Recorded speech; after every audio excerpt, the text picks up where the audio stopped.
A father's plea for his demon-possessed son. On the next day, when they had come down from the mountain, a great multitude met Jesus. Coming to the disciples, he saw a great multitude around them and scribes questioning them. When they came to the multitude, immediately all the multitude, when they saw him, were greatly amazed, and running to him, greeted him. He asked the scribes, "What are you asking them?" Behold, a man from the crowd called out and answered, saying, "Teacher, I beg you to look at my son, for he is my only born child."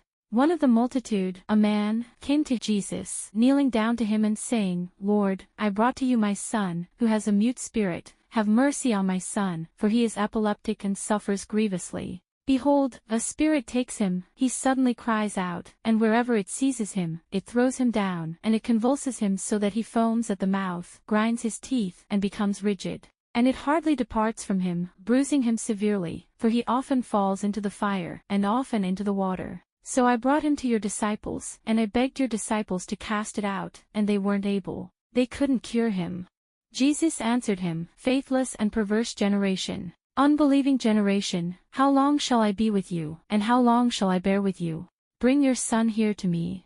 They brought him to him, and while he was still coming, when he saw him, immediately the spirit convulsed him violently, and the demon threw him down, and he fell on the ground, wallowing and foaming at the mouth. He asked his father, "How long has it been since this has been happening to him?"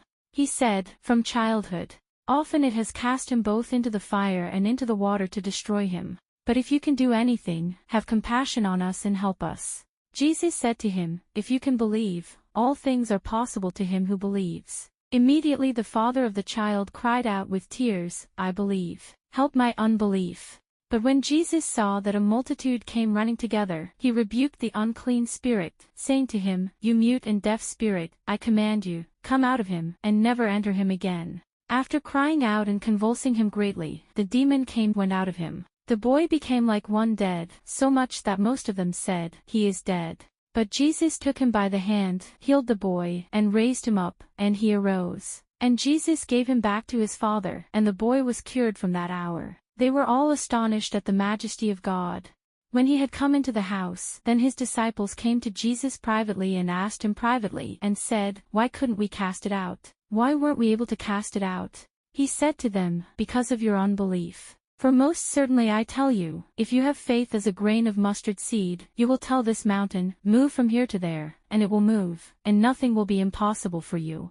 He said to them, "But this kind doesn't go out except by prayer and fasting. This kind can come out by nothing but by prayer and fasting."